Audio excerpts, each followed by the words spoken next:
Hello, everybody. Welcome back to the Stack Overflow podcast. It is your home team crew, Matt, Ben.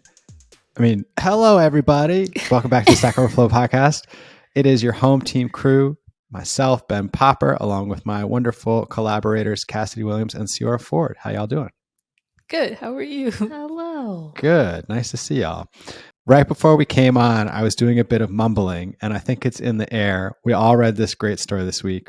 Why everybody needs subtitles turned on all the time, no matter what they're watching. Somebody explain to me what's going on here. Yeah, so this is a link that I shared in the actual Stack Overflow newsletter, and I think a lot of people watched it separate from that too, where I don't know about y'all, but no matter what I watch, I have subtitles on now. And for a while, I was just like, man, I didn't ever really need this as a kid. I use them now, and I never miss anything. It's really nice. I like subtitles, even if it's in my native language. And turns out it's a thing because in the it's not just me, everyone. In the past, people who were acting in movies, they were often very Broadway theater trained and stuff, and they enunciated every single thing, and it was a declaration. And so on that end, on the actor's end, they just performed differently. And then on the actual sound engineering end, there used to be just one track, or there was a much more simplistic way of recording audio. But now we have much more advanced ways of being able to get every single mumble a person could possibly say, and get the microphones closer than ever, get multiple tracks mastered and put together. And so as a result, because we have this technology of being able to listen to anything, unfortunately, that means that actors don't have to declare every single loud statement they want to say. They can mumble just as they would in daily conversation. And so captions are really helpful if you have no idea what they're saying. And that is what this article is all about. There's technology here at work. Like, you would watch these old movies and they showed some, and there's a boom mic right above them, and everybody have to speak. And then you notice now, once they show the boom mic, everybody's blocking on stage, so their faces are towards the mic, right? And there's that famous, they like even parody that in this movie where the woman keeps turning her head. I'm doing it, she's on, and then she's off, and she's like talking like, and it's like that. But now everyone's wearing a lav mic, plus you've got boom mics, plus you've got a million other things. And I was just watching All Quiet on the Western Front, and I noticed in multiple scenes after watching the Vox video, people saying a line with their head turned to the side, completely away from the direction of the camera, and it was like muffled. And I was like, "Oh, there it is." That now I see it. Like I was starting to notice it in the movies once I watched that video. Yeah, I know the video also mentioned a couple actors who like are notoriously. I can't remember what actor they named specifically, but they were saying Alec like Baldwin was who they talked about. Yeah, who has like a rep of being like a whisperer type person. So like all that on top of each other kind of makes it so that basically you're not crazy. People are mumbling, and the audio quality is just, or the sound engineering is just different now. So you really can't hear or differentiate like the words people are saying. It's not you like losing your hearing or something like that. Right. Or your focus in this era of technology. I was going to say, I do think it helps if you have ADHD specifically to watch with subtitles, because giving your brain something else to do in addition to like watching the movie or the TV show, also reading the subtitles at the same time, I feel like kind of helps keep you like your brain active, so you have an easier time actually like doing something while watching. Right. Exactly. So it's easier to like pay attention. I find that's why, like, even if I'm watching like an animated show or movie, I still turn on subtitles because it helps me to like stay focused. Although it has none of the issues with the microphone being wherever and people turning away and everything. I still like to have subtitles because it helps. I was going to say that part of this is a technology thing about, the improvements in the microphones. Part of this is that they're like, oh, well, we can fix it in post now because we have the technology. And I've recently become obsessed with Serato, the DJ equipment now. I don't know if I mentioned this already. It has automatic stems. So like it'll grow in, you can go in and just grab the acapella, just grab the bass, just grab the drums off the track, even if they weren't separated, right? Like the machine can do that. And so that lets actors cheat a little. But to Sierra's point, the other thing is everybody now is watching these Oscar nominated 2.5 hour films on their phone in 10-minute chunks while they're doing something else. And so like subtitles are part of that like multitasking of consuming media, right? I watched a bunch of movies with my family just over the holidays, like old Christmas movies and stuff like that. And it was interesting because they are all older movies where they are like the theater trained people, like A Christmas Story, for example, or White Christmas. Those kinds of movies where everybody's kind of shouting, everyone's kind of declaring what they're saying. Everyone's kind of facing the camera just enough, and you do notice a Right. difference where we didn't necessarily need captions. We didn't turn them on mostly because my parents were just like, why would you throw captions on? They don't understand why it's a thing. But then when we would turn on newer movies, like for example, we watched the new Glass Onion movie, that Knives Out movie on Netflix. Right. That one, I was just like, could we please put captions on? Because some of these people are a bit quieter than others, and Yeah. now I know it's by design. And another thing which has again nothing to do with like the technical side of this is watching stuff with people who have different English accents.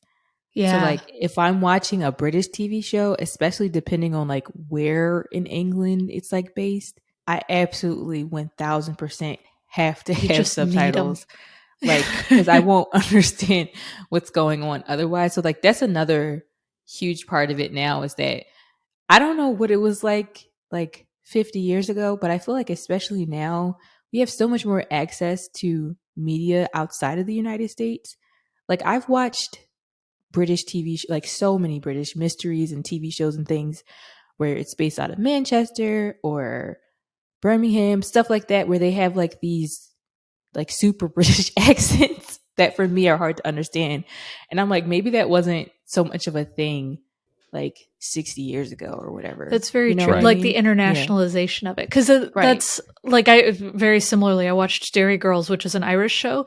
If I didn't Yeah. have captions, I would have no idea what they're saying. And it's a very funny show. And it reminds me of a quote that I think it was the director of Parasite said, where he was just like, it's amazing how much of the world opens if you can get over the fact that there's like a 1-inch caption on the screen or something to that effect. Where if you're willing to watch captions, then it opens up your opportunity for watching certain things from all around the world. And so I do think that's a very true point, Sierra. Yeah. And then like with anime, I'm I sound like such a geek, but I'm sure you guys have heard about like the debate between watching the dub versus the sub. Yeah. I'm of the opinion that whatever floats your boat, like do it. So I wanted to segue us a little bit into something I shared that I thought was interesting. Google has been releasing a lot of AI research. They released like a huge sort of overview of everything that they've done, and then they've been doing a bunch more. They want to make sort of their presence in the field felt strongly. So it's called Music Element, generating music from text, and you can't use it like you can't just put in your own text and have it generate music yet. Although hopefully they will, but the samples that they included are amazing. So you say the main soundtrack of an arcade game, it's fast paced and upbeat with a catchy electric guitar riff. And then you click it and it sounds like a great, like somebody made a Super Nintendo theme, except an AI just generated it. So I've been thinking about how fun this is for like creators, like you can now get your own theme songs in there. You can like get something that's your mood or whatever, or even just a start of a song and then you can work on it. But I also was thinking about how this is the end of like stock music. I don't know if either of you have ever had to use that, but like I've used a lot of stock music and stock photos in my life as a journalist, creator, video maker. Like you need a little something, you go and you get a track. That business is just gone now. Like if you need stock music or photos or pretty soon video, like it's just going to get generated by software.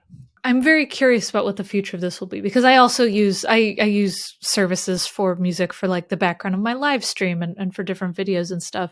And so this is something up my interest alley, but also it will be really interesting how copyright goes because the main thing that protects a lot of creators in this space, I'm really interested in copyright for musicians and stuff, is having this legal entity that protects you and allows you to get your music licensed. Because if the AI generates this music for a video, let's just say, or you're making a short film of some kind and you end up using it as the soundtrack, does the copyright go to the bot? Who owns that copyright? Is it the person who prompt engineered the bot to make this soundtrack? I feel like that ownership level is something that is a mystery to me, and I'll be curious to see how that changes, because I feel like that the industry of stock music isn't dead until this part is solved. Right. I think. But I'm also so hype for the Cassidy live stream where you write the description of the music you want, and then over time it like learns and gets better and becomes more personalized to you, or what your fans respond to. Yeah, man, I've worked so hard on curating this playlist, and what's the point? The AI will just do it for me. Yeah, I find this whole like AI stepping into like the world of creatives really interesting. Because I feel like a lot of people have like very polarizing opinions. I haven't seen any takes on the AI generated music yet, but I'm interested to see what people think about it, because I've seen like some very like wildly different opinions on the whole like AI generated art. Some people are like, it's not really art because the whole point of art is for you to like for an actual human being to create it. So I wonder what people are going to think about music as well. I don't know. It's just really, I think AI is opening up a lot of interesting discussions. I personally don't really know how I feel about it yet, but I think like just hearing this at face value, it sounds really cool to like be able to put in a description. Like I'm interested in knowing kind of what was everything that went into creating this. Like how long did it take? What did you do to make this website that can take a description and turn it into a song? That to me is pretty that sounds pretty interesting technologically and speaking. To the earlier argument of dubs versus subs, I saw another similar thing working with these AI techniques. I'll try to remember where it came from and put it in the show notes, but basically you show it a quick snippet of video, and it like renders the face and the way the lips are moving, and then you say same scene but in Spanish, same scene but without the curse word, so we can get the PG-13 version, and it just like produces these awesome seamless edits of the same scene without you having to go in and re-record like any audio. So in some ways, like you said, like what would open up the world more for people to watch foreign films, right? Like in some ways that kind of technology could be so incredible, because a lot of people can't be bothered to watch subtitle films. But at the same time, like Ciara is saying, scary, a little bit unknowable still at this point. Yeah, because I hear what you're saying, and I'm like, what if somebody is like, oh, say this really crazy criminal statement?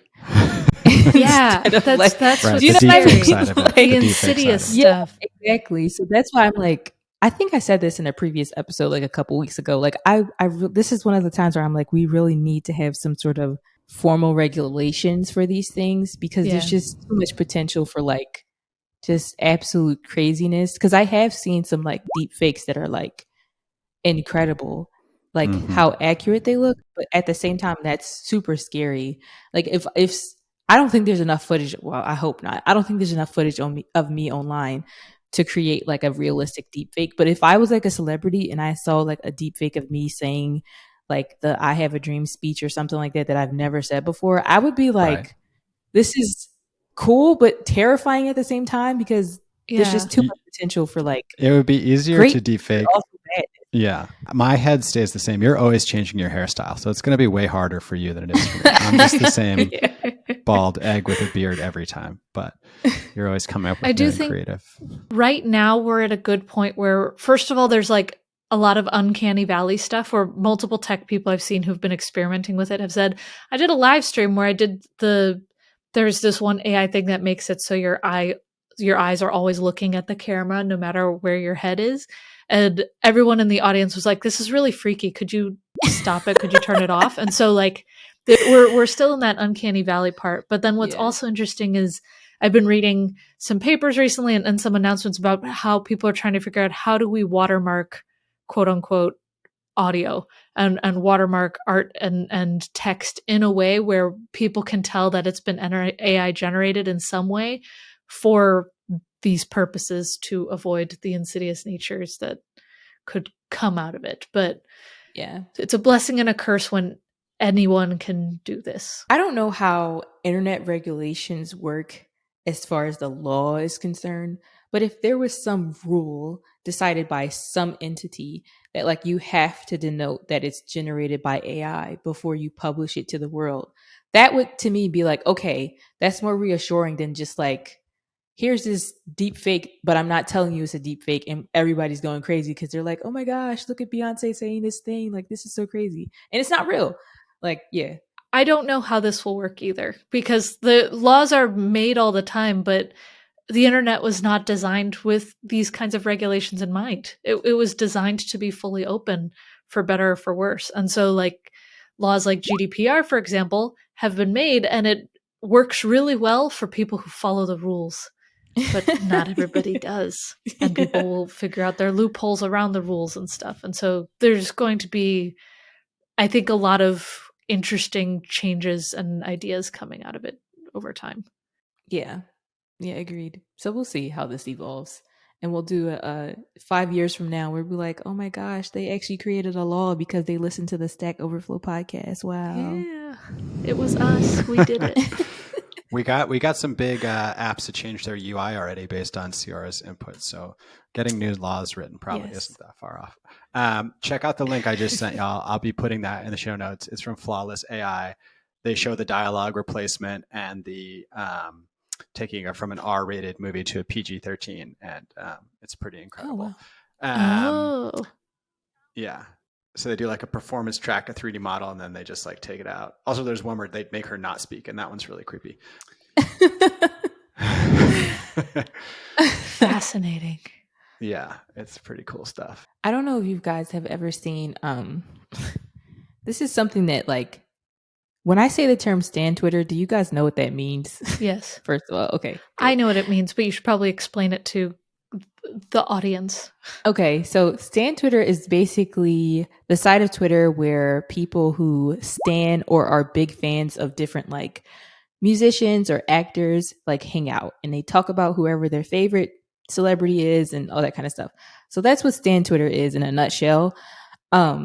But stan Twitter also can be a place where a lot of like heated arguments and debates happen between like who's a better singer, who's like, who would have thought? Things like that. So one of the things I have seen happen is on Twitter in the browser, you can change the text in a tweet if you open up DevTools and like, right. You know, and I've seen people like fabricate tweets from like different celebrities or even like fans of celebrities and be like, oh my gosh, look at this crazy thing they said. And like, it'll start like a whole just nonsense. And so when I hear about like AI generated art or AI generated this, that, and the third, changing the audio of this clip or whatever, that's automatically what I think of, because I'm pretty sure like whoever created DevTools in Chrome never intended for somebody to do that. Yeah. Or at the very least, I would like, you know, edit a tweet from like, I don't know, Zayn or something like that saying like, I love Ciara, but I'm not going to like, do you know what I mean? No, I mean like I've done that too, where it was just like, wow, Beyonce said I was really cool. That's amazing. Look at that. But like, that's silly. But unfortunately, people take that to the not silly extremes where they spread straight up misinformation out in the world. Right. That's kind of like a smaller, slightly not harmless, but like not, it's obvious enough for most people to catch it when it happens, but it still is like done in bad faith. So that to me is like, man, if that can happen with like tweets, I'm sure somebody's going to cook up something really crazy with this deep fake stuff. So I want to take us to the outro, and I wanted to give a shout out to Siavash. He is a listener of the show who has been writing in specializes in data science, is a data engineer over at a company called Cleo, and wanted to send us some links that we could share every week with the podcast. So this week, an awesome list of open source data engineering projects you can contribute to. That was thrown up on January 24th, so it's pretty fresh. So I'll put it in the show notes. And if you're a listener and you're interested in contributing or learning about data engineering, we will have a link for you. And I guess if you're a listener and you want to contribute to the podcast, this is what we're looking for: stuff we could talk about or things we could share with the audience. That'll make it easier for folks to learn and grow in their careers. All right, everybody. I'm going to try to find a badge. Now that I've shouted out somebody from the audience who helped us with an idea, I'll shout out somebody who won a badge. There haven't been any lifeboat badges recently, but my favorite new type of badge that I've been shouting out is the stellar question. Somebody who asked just like a great question. And so it was saved by at least 100 other users. So open 2 instances of a file in a single Visual Studio session. Thanks to Paragon for asking such a great question. You've helped 175,000 people with the same question. And you've gotten the stellar question badge, so we appreciate it. As always, I'm Ben Popper. You can find me on Twitter at Ben Popper. You can email us with questions, suggestions, or your weekly contributions, podcast at Stack Overflow. And if you like what you hear, leave us a rating and a review. Really helps. And my name is Ciara Ford. I'm a developer advocate at Auth0 by Okta. You can find me on Twitter. My username there is @Ceoreo. That's CEEOREO_. And I'm Cassidy Williams. You can find me at Cassidoo, CASSIDOO on most things, and I'm CTO at Contenda. All right, everybody. Thanks for listening, and we will talk to you soon.